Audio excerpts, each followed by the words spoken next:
नमस्कार, खेत खजाना में आपका स्वागत है। आज 15 मार्च है और दिन है मंगलवार।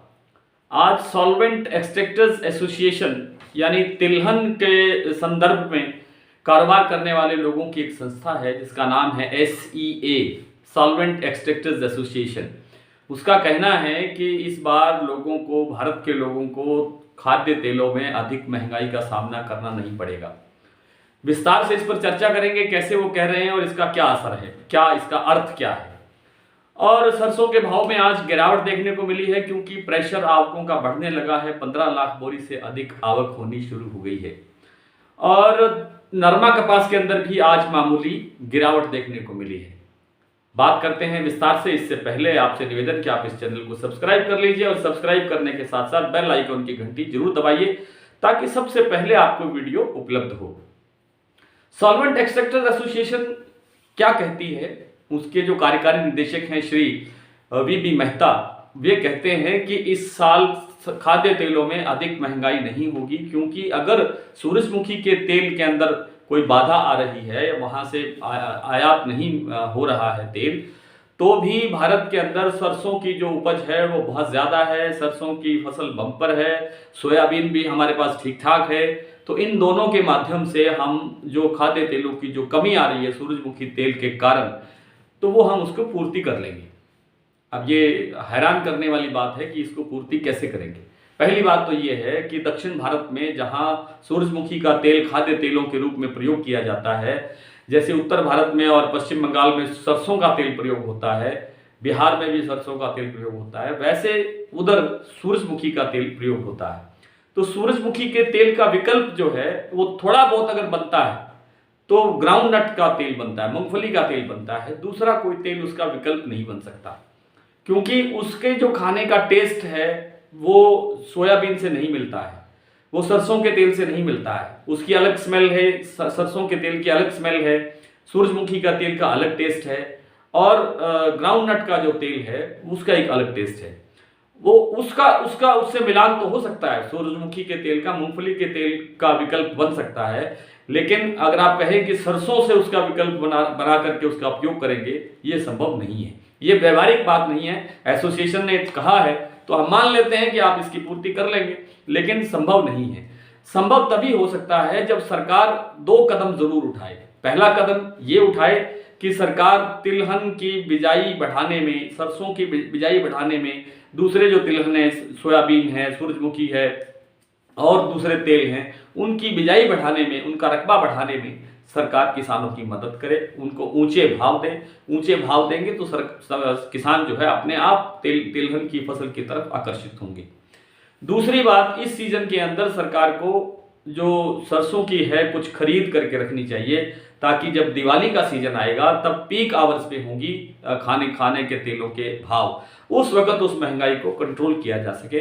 तो कुछ न कुछ मात्रा के अंदर सरकार को इस समय खरीद करनी चाहिए। हालांकि सरकार की खरीद से बाहर है अभी भी भाव। सरकारी भाव 5050 रुपये है और अभी भी जो मंडियों का हाजिर भाव है सरसों का वो 6500 रुपये से कम नहीं है, 6500 रुपये से कम नहीं। सरसों का बाजार आज कमजोर थोड़ा दिखाई दिया है क्योंकि आवकें बढ़ी है। अकेले राजस्थान से 7.5 लाख से लेकर के 8 लाख बोरी की आवक हो रही है। देश भर के अन्य राज्यों से, गुजरात से, मध्य प्रदेश से, हरियाणा से, पंजाब से और दूसरे जो भी इसके सरसों के उत्पादक राज्य हैं, वहां से भी अच्छी आवक शुरू हो रही है क्योंकि अब मार्च का जो तीसरा सप्ताह वो चल रहा है, इसलिए जो तीसरा सप्ताह शुरू होने वाला है तो इसमें अब आपको देखिए कि अप्रैल के अंत तक जो है वो आवकें आती रहेगी। हालांकि कुछ विशेषज्ञों का ये भी कहना है कि होली के बाद किसान अपनी फसल मंडियों में लाने से रोक सकता है अगर गिरावट इसी तरह बढ़ती रही तो। अगर गिरावट नहीं बढ़ी तो ये आवकें ठीक ठाक रहेगी और बाजार इसी दायरे में घूमता रहेगा। लेकिन लगता ये है कि फिलहाल बाजार थोड़ा बहुत और दबाव में दिखाई देगा, कुछ और गिरावटें दर्ज होंगी क्योंकि आवकें 15 लाख से ऊपर भी जा सकती हैं। तो जैसे जैसे अगर आवक बढ़ेगी तो बाजार पर प्रेशर आएगा। आवक घटने के साथ ही सरसों का भाव फिर से ऊंचा आना शुरू होगा। जैसा कि मैंने निवेदन किया था कुछ दिन पहले कि जयपुर 42% का भाव 7000 से नीचे नहीं जाना चाहिए। हो सकता है कि वो थोड़ा बहुत नीचे मतलब 6900 तक जा सके, थोड़ा बहुत इसको टच कर सके। आज जैसे 7100 रुपए के आसपास भाव है, तो ये सिर्फ आवक बढ़ने के कारण ही इस स्तर तक जा सकता है। इसके अलावा और कोई बड़ी गिरावट की संभावना मुझे दिखाई नहीं देती है। सरसों का बाजार, जो हाजिर मंडियों का सामान्य जो सरसों होती है, उसका भाव 6500 रुपए के आसपास ही बने रहने की संभावना है, 6500 और 6000 के दरमियान।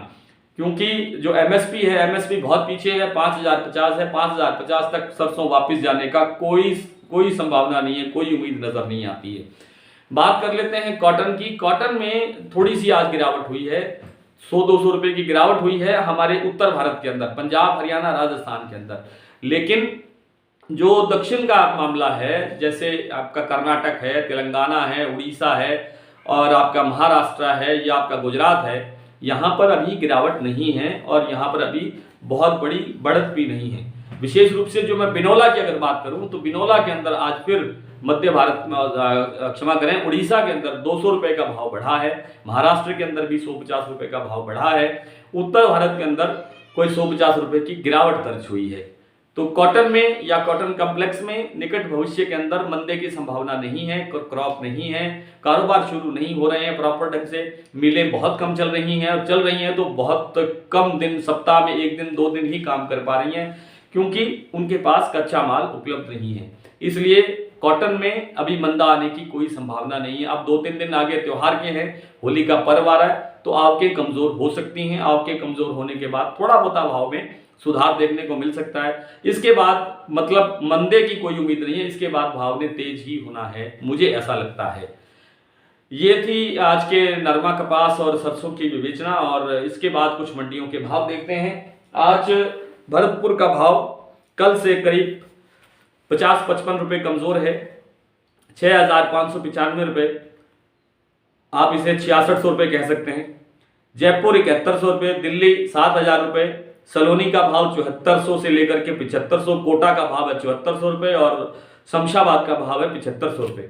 हापुड़ 6500 रुपए, खैरथल 6711 रुपए, बीकानेर 6800 रुपए, अलवर 6650 रुपए, कोटा 6500, सिरसा 6600, एलनाबाद 6760, गंगानगर 6800, आदमपुर 6622, भूना 6610, शिवानी मंडी 7000, अबोहर 7075, निवई 7050, मोरैना 6700, जोधपुर 6650, बयाना 6725, छिंदवाड़ा 6800, इटावा मंडी 6550, कड़ी गुजरात 6500 रुपए, बारा मंडी 6700 और नौहर मंडी 6600।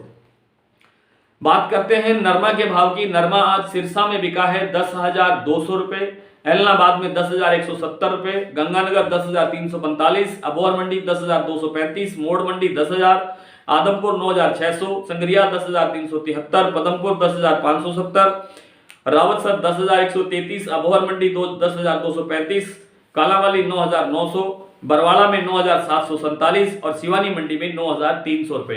देसी कपास सिरसा में बिका है 7,780 रुपए। आपसे कल फिर इसी तरह से मुलाकात होगी, तब तक के लिए नमस्कार।